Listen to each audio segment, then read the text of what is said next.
자, 여러분들 반갑습니다. 현재 시간은 금요일 4월 18일 금요일 7시 9분 지나가고 있습니다.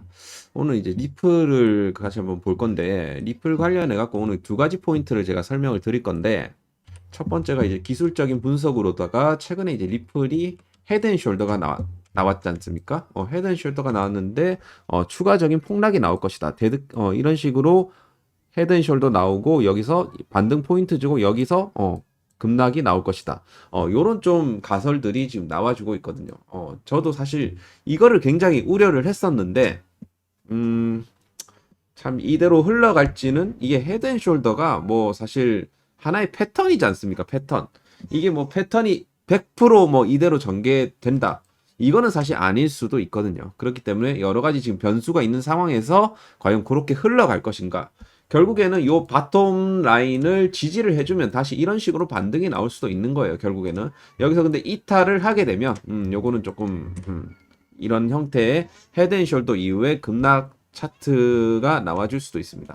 그래서 오늘 그 부분을 좀 중점적으로 해서 설명을 드릴 것이고, 지금 리플 관련한 지금 이제 추가적인 내용들 좀 같이 짚어드리는 시간을 갖도록 하겠으니까, 자, 여러분들 좋아요, 구독 한 번씩은 꼭 눌러주시길 바라겠고요. 자, 그리고 이 김프로의 텔레그램 방, 지금 오늘은 제가 이제 교육을 좀 해드렸는데, 매수는 어떻게 하고 매수는 어떻게 하고 비중은 어떻게 실어야 되는지 그 부분에 대해서 제가 오늘 좀 설명을 드렸습니다. 자, 이렇게 설명도 드리고 뭐 영상도 찍어 드리고 그리고 뭐 종목도 추천드리고 있으니까 여러분들 들어오셔 갖고 많은 혜택 받아 가시길 바라겠습니다. 자, 뭐 참여 방법은 요 댓글 통해 갖고 링크 타고 들어오시면 돼요. 자, 댓글 타고 들어오시고, 자, 먼저 이슈부터 먼저 보겠습니다. 자, SEC 항소 정지 명령을 받은 리플 소송 5월 내 최종 합의에 이를 가능성이 높다. 자, 그래서 지금 요 내용을 보시게 되면 미국 제2순회 항소법원이 SEC 리플 간 항소 절차를 공식적으로 중단한 것은 사실상 소송 종결 수순에 들었다라는 평가를 받을 만하다. 자, 그래서 지난 4월 16일부터 항소 절차를 일시 정지하였고, 그리고 SEC에 대해서 60일 이내에 협상 진행 상황을 보고하라고 명령을 했다. 이에 따라 오는 6월 15일까지 SEC의 항소 유지 여부 및 최종 합의 여부를 법원에 보고를 해야 된다. 자, 이번 정지 명령이라는 것은 미국 법원이 리플 SEC 항소심을 60일간 좀 정지하자, 이렇게 해라라고 좀 했거든요. 그래서 SEC가 여기에 따라 갖고 사건 진행 사항에 대해서 보고서를 제출을 해야 되는 그런 상황이다라는 겁니다. 자, 그래서 하여튼 이번 정지 명령은 리플과 SEC가 내린 원칙적 합의를 반영한 조치이고, 이 합의안에 따르면 뉴욕 연방법원이 리플에 부과한 XRP 기관 투자자 대상 판매 금지 명령, 연구 금지 명령을 철회를 한다. 그리고 벌금은 기존 1억 2,500만 달러에서 5천만 달러로 강경하는 것이 주요 이제 골자의 내용입니다.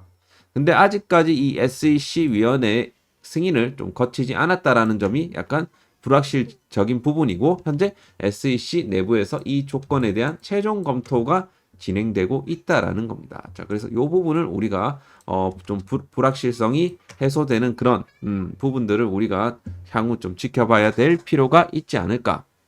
자, 그래서 뭐 법률 전문가에 따르면 이번 명령에 대해서 5월 25일 전에 이 최종 합의가 이루어질 가능성이 매우 높다.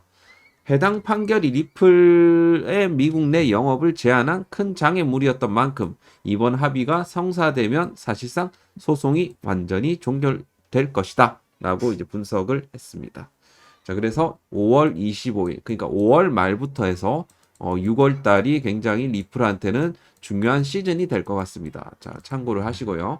자, 그리고 리플이 이제 SEC와의 이런 벌금 일부를 XRP로 납부하는 것을 또 논의 중이다라고 이 그 리플 CEO 브래드 갈링하우스가 또 이야기를 했다고 해요. 사실 이게 뭐 벌금이 축소된 거는 굉장히 좀 리플한테는 좋은 내용이고요. 그리고 갈링하우스가 지금 벌금의 일부를 XRP로 납부하는 방안을 지금 SEC랑 논의한다라는 자체가 굉장히 중요한 발전이에요. 이게 왜냐하면 이거 자체가 사실 이전엔 불가능했던 사안이기 때문이죠. 그래서 원칙적 합의에 따라서 지금 SEC 내부 승인만 나면 이거는 이렇게 될 가능성도 높다라는 겁니다. 그리고 그 SEC가 XRP를 벌금 납부 수단으로 인정을 한다라고 하면 이것은 간접적으로 XRP를 인정하는 셈입니다. 결국에는. 그래서 결국에는 이 SEC가 이 디지털 자산에 대한 기존의 강경한 입장에서 한 발 물러나는 그런 신호로 해석이 될 수가 있겠죠. 이런 선례들이 지금 다른 암호화폐, 특히나 이제 알트코인 쪽에서 굉장히 긍정적인 영향을 미칠 수가 있다라는 겁니다. 왜냐하면 규제기관이 SEC라는 규제기관이 이 암호화폐를 실용적인 가치를 공식적으로 인정하는 셈이 되기 때문에 그죠? 자, 그래서 결국에는 이것이 XRP가 증권이 아닌 상품으로서 인식하는 방향으로 나아갈 가능성을 시사를 하고 있다라는 부분이라고 볼 수가 있겠습니다. 그래서 이렇게 되면 사실 그 기관 투자자들이 XRP에 관심을 가질 확률이 굉장히 높거든요. 왜냐하면 지금 XRP 연동해갖고 지금 ETF 신청도 계속해서 개수가 늘어나고 있고, 그러니까 이미 기관 투자자들이 이 부분에 굉장히 관심을 많이 가지고 있다는 겁니다. 결국에는. 그래서 제가 봤을 때는 이 최종 이 합의가 5월 달에 이르게 되면 그때가 저는 이 리플이 치고 올라가는 시점이 되지 않을까. 그렇게 좀 생각이 되거든요. 즉각적인 상승 모멘텀이 생길 가능성이 높다라는 겁니다. 유동성 증가세가 이어질 거기 때문에. 그죠? 그래서 이런 불확실성은 굉장히 중요하다라는 겁니다. 그래서 지금 말씀드렸던 이런 내용들이 굉장히 좀 중요한 내용이다라고 좀 말씀을 드릴 수가 있겠습니다. 자, 이제 차트적으로 기술적으로 한번 넘어가 볼게요. 최근에 이제 알리 차트에서 이 토마스 불코프스키에 따르면 이런 하락은 단기 트레이딩을 흥미롭게 만든다. 결국엔 토마스가 주장하는 건 역헤드 숄더를 얘기를 하는 겁니다. 하고 여기서 한번 반등을 줬다 쭉 빠지는 요런 그림으로 갈 것이다. 그죠? 요거를 갖다가 지금 어드밴스드 AMD 사례를 들어갖고 얘기를 하고 있습니다. AMD 차트 한번 볼게요. 자, AMD 차트를 보면 여기서 어깨를 형성하고 머리 형성하고 이런 식으로 헤드앤숄더가 나왔고 여기서 한번 데드캣 바운스 나오고 쭉 빠졌습니다. 결국에는 이 추세 라인을 돌파하지 못했기 때문에 여기서 돌파하지 못했기 때문에 이런 식으로 밀렸다라고 볼 수가 있겠죠. 기술적으로 보면 말입니다. 그럼 결국에는 봐봐요. XRP도 똑같이 대입을 해본다라고 하면 자, 바이낸스 지금 구간에서 헤드앤숄더 나온 이후에 여기서 다시 한번 22MA를 빠르게 회복하지 못하면 결국에는 추가적인 하락이 나와줄 수도 있다라는 시나리오로 해석해 볼 수가 있겠죠. 그런데 저는 아직까지는 그 시나리오를 지금 당장 지지를 한다. 이렇게는 말씀을 못 드리겠어요. 왜냐하면 아직까지 요 구간에서 돌파가 나왔는지 안 나왔는지를 확인할 길이 없기 때문에. 왜냐하면 아직까지는 22MA 구간에서 등락을 해줬기 때문에 여기를 만약에 크게 이탈한다라고 하면 마찬가지 이 저점대를 이탈하고 이 추세대로 내려올 가능성이 높겠죠. 그렇기 때문에 사실 요 라인을 지지를 받는 거는 굉장히 중요한 일인 것 같습니다. 그래서 이 업비트 차트를 딱 봤을 때 현재 구간에서 조금 차트가 좀 다르죠. 근데 얼추 맥락상으로는 비슷한 것 같습니다. 여기서 양 어깨를 형성을 해주고 이런 식으로 다시 이런 식으로 나왔기 때문에 그럼 결국에는 이 추세 돌파가 빠르게 나와야 된다라고 이제 보는 거죠. 만약에 빠르게 추세 돌파가 일어나지 못한다라고 하면 XRP 같은 경우는 단기적으로 2,680원까지 빠질 수 있는 그림이 나와줄 수가 있는 겁니다. 근데 생각보다도 지금 뭐 3,000원대를 잘 지켜주려고는 하고 있는데 아직까지는 그거를 판단하기는 애매하다라는 겁니다. 애매해 아직까지는. 그래서 만약에 이제 여러분들이 XRP를 조금 가지고 계시면 일단은 우리가 지금 추가 매수는 좀 자제를 하시고 자제를 하시고 한번 추세 회복을 먼저 보는 것이 맞지 않겠느냐. 추세 회복이든 이탈이든 그거를 확인을 하고 들어가는 게 필요하다라고는 생각을 합니다. 자, 그렇기 때문에 일단은 요 추세. 자, 그렇게 봤을 때 강력한 이 추세 저항을 받고 있는데 만약에 여기서 한번 요 중심 라인을 이탈을 하게 되면 여기까지 빠질 수가 있는 거예요. 기술적으로는. 그렇기 때문에 지금 요 구간에서 빠르게 쌍바닥을 찍는다 하더라도 이 구간에서 지지를 받아야 됩니다. 지지를 받고 이런 식으로 반등이 나와줘야 돼요.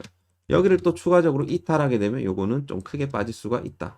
근데 여러 가지 지금 상황이라든지 뭐 그런 부분들로 봤을 때는 그럴 가능성은 좀 그렇게 높지는 않을 것 같다라는 생각이 일단 들어요.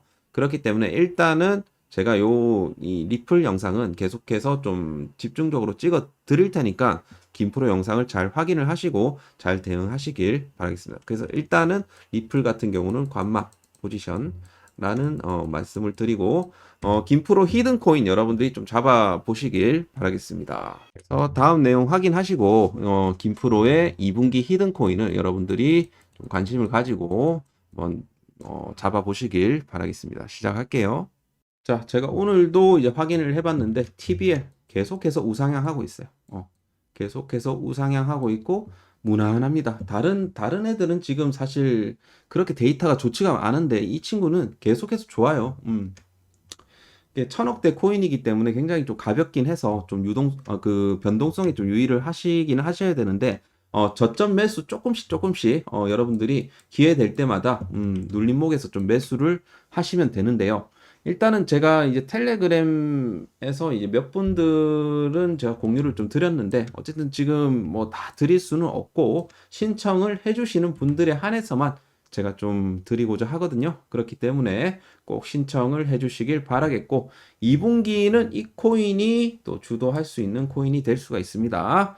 자, 아직 시작도 안 했고 지금 신청을 해주시면 히든코인 보내드릴 테니까 여러분들 꼭 신청을 해주시길 바라겠습니다. 자, 010-8132-7765로 히든이라고 두 글자만 남겨주시면 되겠습니다. 김프로의 히든코인 꼭 받아가시길 바라겠고 여러분들이 나중에 정말 포모 안 올라면 이거는 아르고라는 친구랑은 이게 결이 달라요. 결이 다르고 이게 사실 계좌 코인은 아닙니다. 시가총액이 낮다고 해서 다 자코인이 아니란 소리예요. 결국에는 그렇기 때문에 이 친구 같은 경우는 굉장히 저평가되어 있는 그런 코인이기 때문에 여러분들이 꼭 한번 해보시길 바라겠습니다.